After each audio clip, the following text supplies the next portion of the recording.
வைக்காமல் ஒரு சிம்பிளான ஒரு ரெசிபி பண்ண போகிறேன். ரொம்ப ஈஸியாக செஞ்சிடலாம், டேஸ்ட்டும் சூப்பராக இருக்கும். இந்த சுவையான பாதாம் பிசின் பாயசம் எப்படி செய்கிறதுன்னு இந்த வீடியோவில் பார்க்கலாம். ஃபர்ஸ்ட் 10 பாதாம் கொஞ்சம் கேஷ்யூஸ் தண்ணியில் நல்லா ஊற வச்சுருந்தேன். அந்த பாதாமில் இருக்கிற தோலெல்லாம் நீக்கினதுக்கப்புறம் மிக்ஸி ஜாரில் போட்டு நல்லா ஸ்மூத் பேஸ்ட்டாக அரைச்சி எடுக்கலாம். இன்னொரு பவுலில் கெட்டியான 2 கப் தேங்காய் பால் எடுத்து வச்சுருக்கேன். இது கூட நம்ம அரைச்ச பாதாம் கேஷ்யூஸ் ஆட் பண்ணலாம். இந்த பாதாம் பீசின் கொஞ்சமாக எடுத்து நிறைய தண்ணியில் நைட் ஃபுல்லாக ஊற வச்சுருங்க.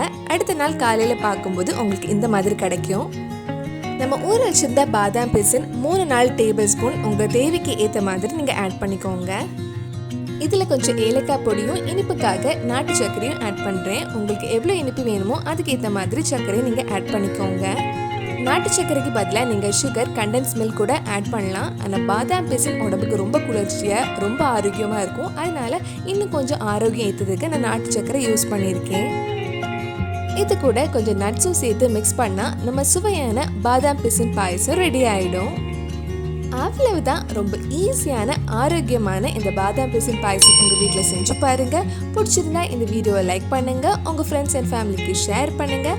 வேறு நல்ல ரெசிபி நம்ம சேனலில் ட்ரை பண்ணலான்னு கீழே கமெண்ட் பாக்ஸில் சொல்லுங்கள். நீங்கள் இன்னும் என்னோட சேனல் சப்ஸ்கிரைப் பண்ணலைன்னா மறக்காமல் சேனலையும் சப்ஸ்கிரைப் பண்ணுங்கள். கூடவே அந்த பெல் ஐக்கனும் ப்ரெஸ் பண்ணால் நான் புது வீடியோ போட்ட உடனே உங்கள் ஃபோனுக்கு நோட்டிஃபிகேஷன் வந்துடும்.